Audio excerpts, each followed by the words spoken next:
What's up, everybody? It's your favorite This Magic Moment favorite nerd, and today we are looking at the Generation Toy Devastator. Now, this is them in bot mode, and I'm a little bit underwhelmed. It's okay. It's just that seeing them all together, all of the kibble is really standing out to me. I don't know. The colors all match, and the aesthetic all matches, like the design choice. But I feel like there's like obvious better looking ones than others. Hook, I don't care for very much. You'll see that soon. Mixmaster, I don't care for very much. Hopefully you've seen that already. The rest I like a fair bit, with Scrapper, Scavenger, and Long Haul being my standout favorites. This is not as good looking together as I would like it to be. It's fine, but it's not fantastic. It'll do. And here they are in alt modes, and they did a tremendous job here. This is fantastic. They look great. It is hands down, no question, the best set of alt modes that I've seen. I love the combination of the G1 look with the toy look, and also mixed with a modern, realistic look that makes for a very, I don't know, compelling looking set of vehicles. I think they knocked this out of the park. And it's go time. So let's start with the torso. This is actually pretty cool. It's this peg and these two pegs into one of the two of those and that peg. But what I suggest doing is peg these in here to the back there, and then sort of manipulate it down into the pegs, and it's just an easier way to make that connection. Going the other way is a bit more troublesome. So then these we slide.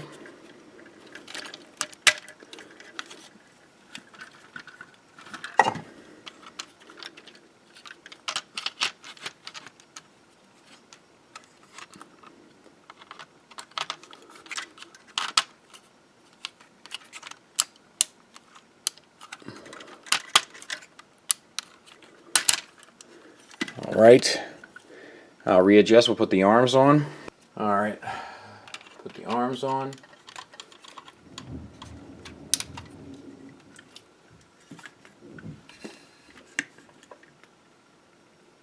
To the other side.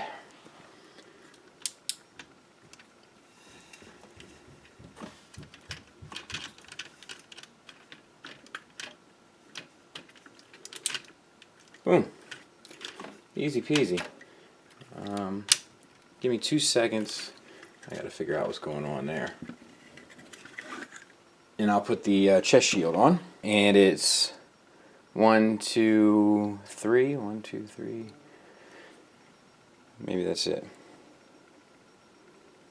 Let's look and see.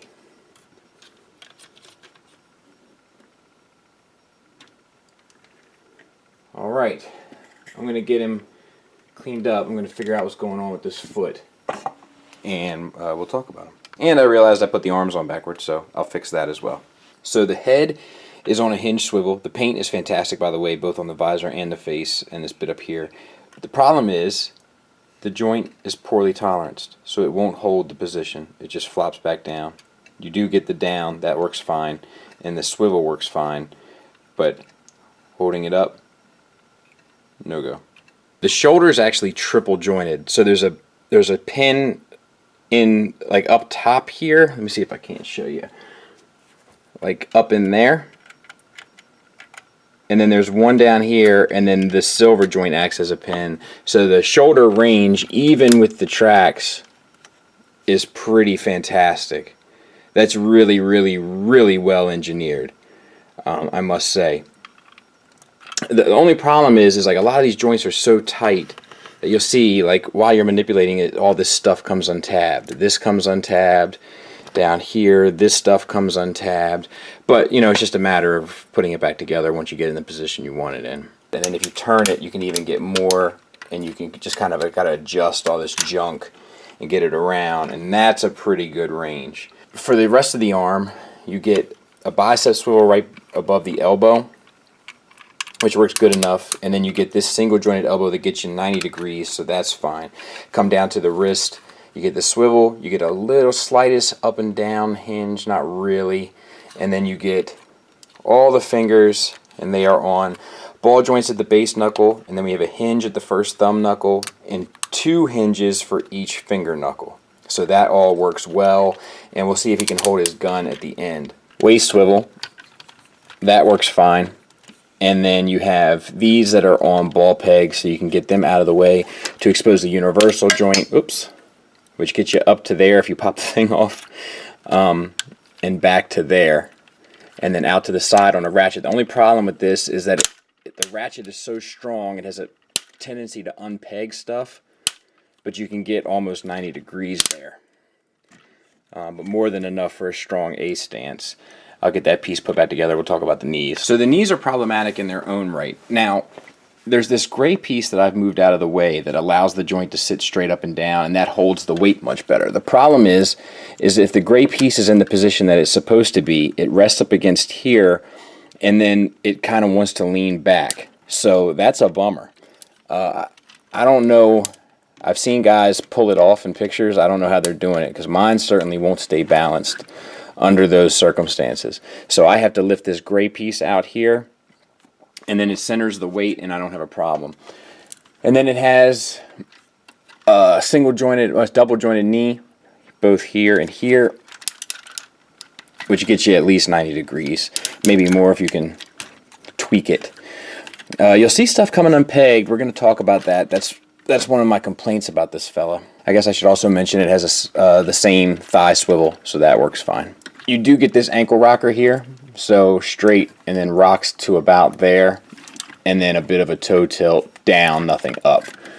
And then same for this side, you get the ankle rocker, and then you can kind of use the scooper as a toe tilt, but you don't get much out of that either, more so down than up, because it's pegged into the bottom of scraper. The gun plugs into his hand in those 2 notches, and you have 2 pegs there.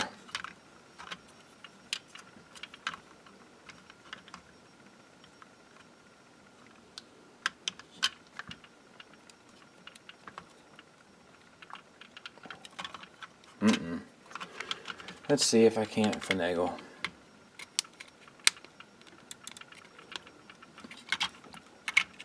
No, I'm not having any luck. It's too tight in that hand. I'm going to try the other one.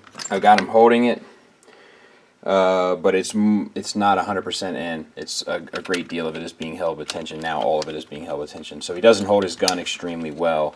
That needs to be noted. Now, as if this gun wasn't bad enough in terms of his hand, it also does a little parlor trick. You can open these pieces up here. They're super tight. You can see pieces of the purple jammed in that have been shaved off. Good grief. I was hoping that this would go a bit easier this time. There. Any purple? Yep, there's purple up in there. And then slide this on these bars here. Fold this the handle down, fold that down, and then you have these kind of like that. And that's really tight, and they've even lubed it, and it doesn't help. And then you have this little thing there, and then this thing here, and then this plugs into the chest piece of Devastator, and it can be like a little battle station for one of the guys or whatever. E for effort, I don't know. I didn't need this in my life. I'm sorry. When this piece comes out here, and then these handles flip out. But there's no easy way to do it, so who cares anyway? Size comparison wise, there he is with Masterpiece Prime, Grimlock, a Iron Factory Legends, and a Hasbro Deluxe to give you a sense of scale. There he is with Warbitron's Bruticus, and they look beautiful together. I mean, they look like they're cut from the same cloth, like they came from the same place. That is a brilliant look. They look fantastic. I must admit that. But for those curious, size-wise, they pretty much fit right in line with one another. There he is with Fansproject Menasor, so a bit too big for that scale. And there he is with TFC's Hercules, which I think was most people's stand-in for this size combiner up until now. And I think it's pretty obvious that this thing destroys him. That may not be what a lot of people want to hear, and I get that. I didn't necessarily want to hear it myself, but looking at them side by side, and we'll go handheld here for a second. but there's just so many antiquated looking designs going on with this one in comparison with this one that looks much more polished and professional than this one does. So for those having Hercules, I strongly recommend you switch up. In regards to Toyworld, you know we'll be talking about that soon. The negatives with this guy are pretty straightforward. The problem is all of the individual bots have a number of tiny, meticulous, dainty pieces that move and hinge and plug into one another.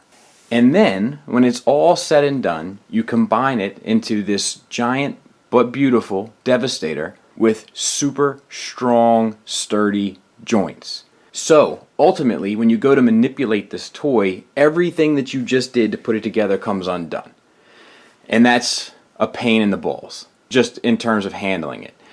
Other problems are, he doesn't hold his gun, not well, and you might be able to shave it all, but that's fine, but mine, the one that I'm looking at here, doesn't hold his gun well. The chest piece comes unplugged easily. That's a problem that a lot of Devastators have, is that they just don't have a great way to keep that chest together. And the situation regarding the knees. I don't know if that's something that's specific to me, but mine is not standing with that gray piece flat. That gray piece has to be up a little bit to center the mass of the toy straight lined along that knee. And once that's done, I don't have a problem with it. But it should be noted, part of the weight is that big crane hanging off his back, but that's signature Devastator. You gotta have that, so that should be excused. One other thing I would mention is that this is very well articulated. I gotta give him that. The shoulders are brilliant. Like, they're downright brilliant. But the one thing I have to mention is that the ankle rockers are a little limited. So when it comes to getting him in dynamic poses, it's somewhat challenging because the range of motion on that ankle rocker just doesn't give you everything you need every time you need it. Positives wise though, I have to say, if this is the scale combiner that you're going with, this size for your collection, whether it be Masterpiece or Chug, because I can defend both points of view there. If this is the size that you're going with, there's nothing wrong with this Devastator. Well, there's things that are wrong, of course, but there's nothing wrong enough for me not to recommend this. It has a very strong presence, very similar to Bruticus in that regard. It is very interesting to look at. It's busy. That may not be for everybody, but it's certainly for some, and it must be accounted for. It's interesting. It's engaging when you look at it. The combiner joints themselves are incredibly solid and sturdy. All the other pieces that plug into one another to keep the combiner pieces together, that's something else. But I think that if you were going for a Warbitron scaled combiner set, this is the perfect Devastator for that. Now, I know a lot of people want to know about this in Toyworld. I'm going to have a video about that very soon. You had to forgive me. I've got tons of stuff here to go through, tons of new stuff, tons of unreleased stuff, and I know you guys want me to take a look at it. I know that you want to hear what I have to say about it before you get your pre-orders in, so I'm trying to accommodate everyone. Just give me some time, and I will get to it.